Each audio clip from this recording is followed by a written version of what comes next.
Welcome. Welcome to another episode of Extraordinary Ordinary Women.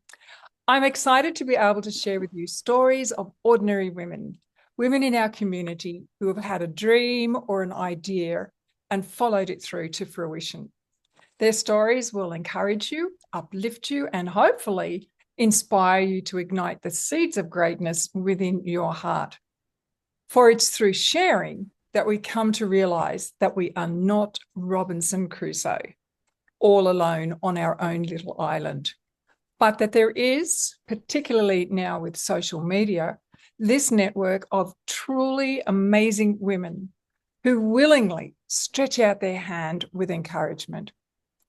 Having found this for myself when my life was turned upside down, it is my gift to those women to be able to pay forward the gift of encouragement to others.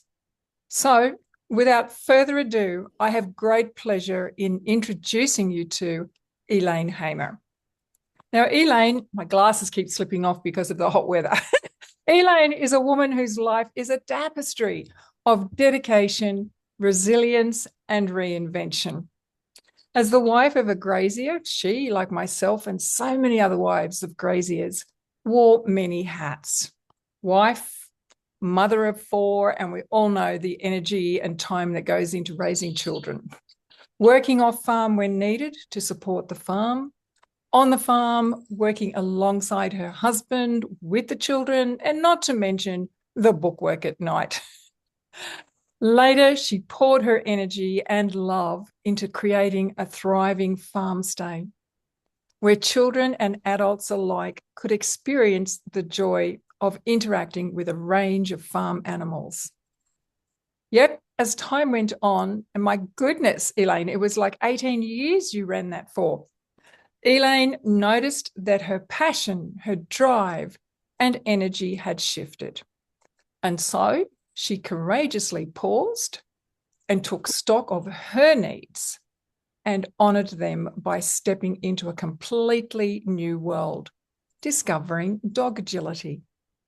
This new chapter ignited her spirit and opened doors she never imagined. Extraordinary Ordinary Women celebrates women like Elaine, women who embody versatility, resilience, and the courage to pause, reflect, and boldly step into the unknown. So, Elaine, hello and welcome. Hello, Margarita. How are you? Warm. Elaine, I'm excited. Are we good?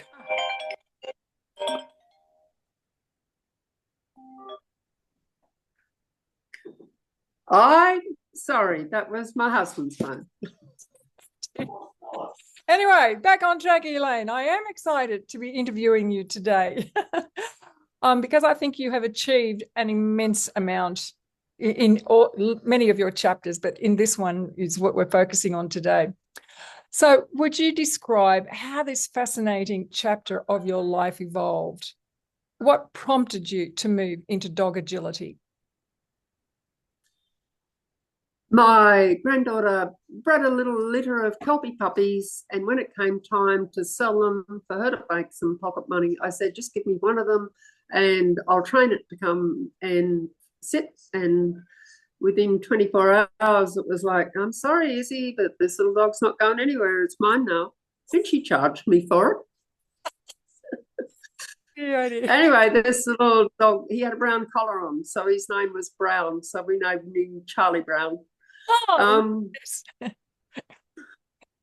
We're just on a holiday in the caravan down at Bungendore near Canberra, and I was taking him for a walk. I don't know. He was maybe, 18 months old by then, not sure. And there was a horse agility course there, and I just went for a walk with him and, pointed at the horse jump and said, over, and over he went. Well, this was a bit exciting. So I went to a loading ramp and said, we'll get up.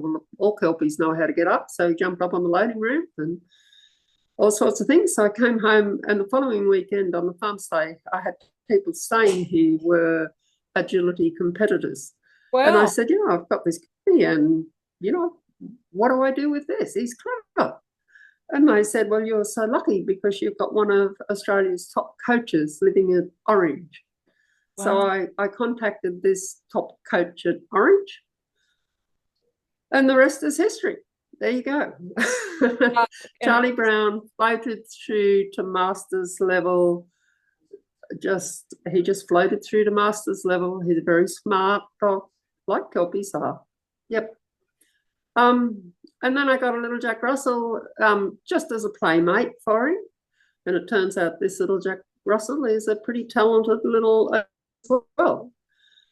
And now I have another Kelpie who was a litter that, they didn't quite all sell. So I got to keep the tiny one, the unwanted one. And she is lightning. So now I have 3 agility dogs. Yeah. I just love how the universe works. How you got the dog, how you were away, and there was the horse agility, and then the next thing is the people who come to your farm stay and they're involved in agility, and just one thing flows into the other. It's beautiful, isn't it? When it's meant to be, it's meant to be. Yeah. Yep. So, yep.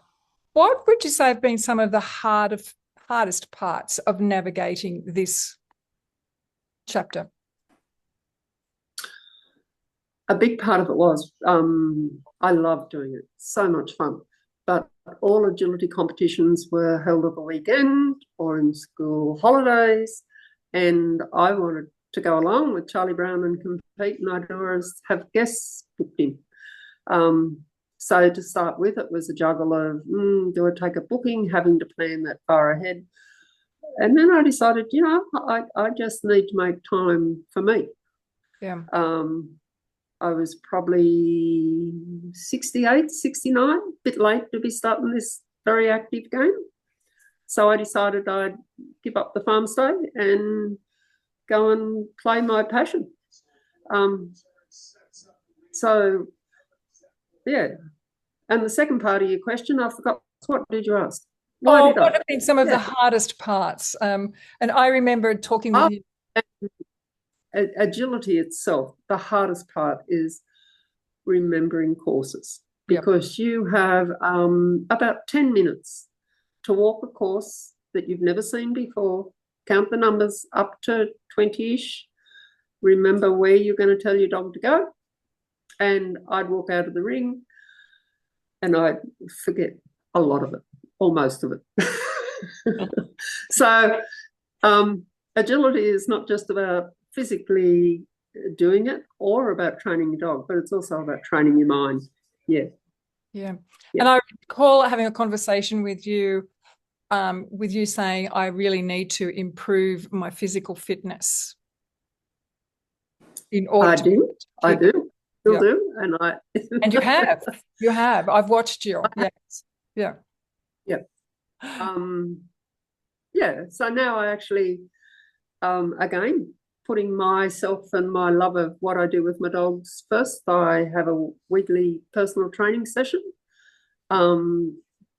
And they really push me and analyse how I'm running, and slowly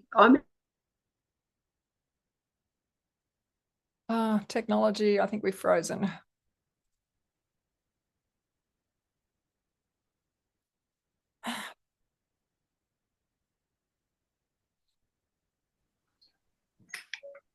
There you go. You're back again. Yes, we froze. My technical skills don't. So you, in the course of that, you recognised your challenges, and you then sought mentors / coaches, trainers to help you move through that. And you, as I say, I've watched you, and you've progressed so far. It's incredible. So well done. And I think kudos to you for recognising the need for a mentor to find that. And I am going to ask you to include in this little hardest part your beautiful scooter. What was where is the role? SHIT. Oh, he would have everybody in fits of laughter along the sidelines. Please just explain that little challenge. Well, Scooter is a Jack Russell on steroids. So, you have Jack Russells, they're smart, lively little dogs, and then you have Jack Russells on steroids. Well, I was lucky enough to get one on steroids. Um, Everybody in the agility circuit knows Scooter. They do. They know Scooter before they know me or Charlie Brown or Ken. Ken was walking him around at a trial one day, and he said it was terrible. Here I am walking around a trial, and everybody's saying, "Hello, Scooter. G'day, Scooter." He said, but nobody said g'day to me. Hilariously, little Scooter is now next week he's off to Sydney to be a film star. And can I just say in that, which you haven't mentioned, there were challenges with him working in the ring, but then somebody stepped in and he now has somebody else who takes him into the ring and can run fast with him and think fast and finish the end of the story, Elaine. Well, yeah, our local coach, and as you say, the way things work out, she used to have a little Jack Russell who was not apparently particularly talented at agility, but she knows their personality and their quirks. She competes top level with a border collie, and she just adores Scooter. So the way things happen, she's the local coach. She now runs Scooter in competitions, and she's going to running in the nationals this year, and I'm pretty optimistic they've got a winning team there, those two. Yeah, it's very exciting.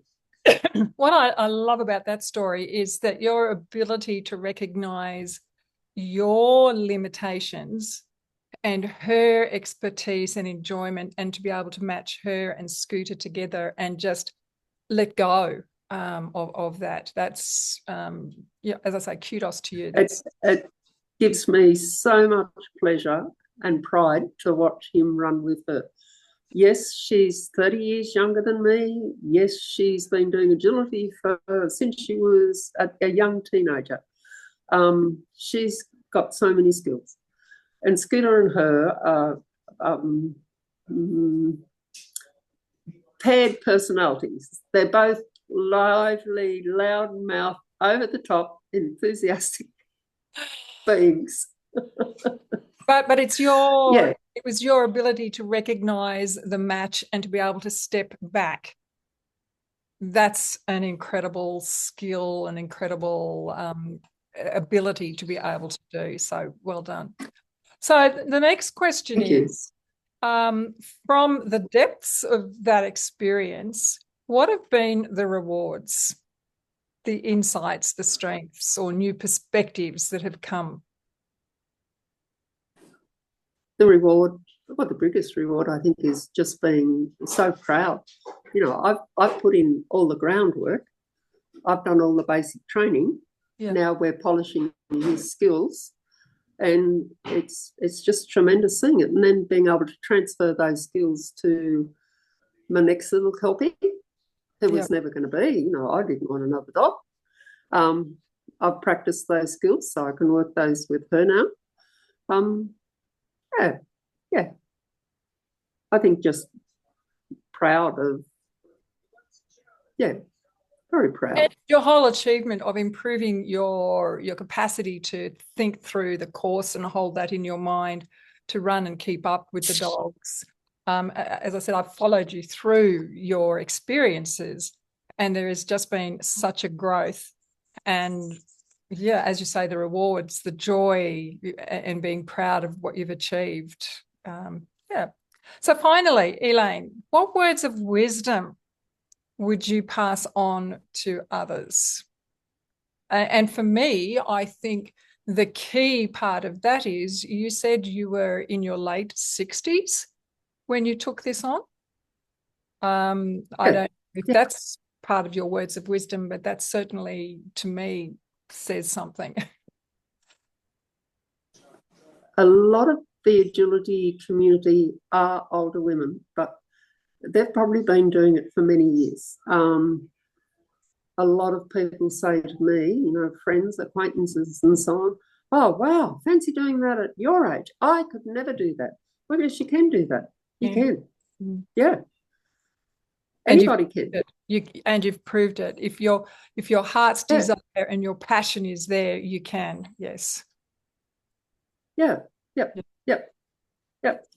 So now I'm 75 and I'm still a crazy old woman that goes to the gym and does personal training and lifts weights, and I'm getting better. And, you know, even silly little things like lifting a 30-kilo bag of chook food out of the car and carrying it up into the shed.